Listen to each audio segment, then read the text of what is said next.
Hi guys, welcome back to my channel. Today I'm going to show you how to control who can leave comments on your Instagram story. So the first thing to do, you can go to the Instagram and go to your Instagram stories. Go to your stories and tap three dots at the bottom of your screen and tap go to story settings. Here you can tap on choose who can reply to your story. Here you can of course you can tap on your followers.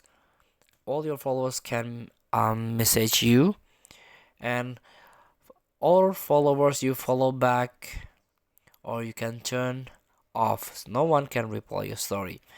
And also here the commentings, you can tap it, so you can try to turn off the story comments, or you can turn on followers you follow backs, or only your or I mean all your followers here. So there are only three options here. Feel free to try. Thank you for watching. Don't forget to comment, like, and subscribe, and click this button below. See you in the next video.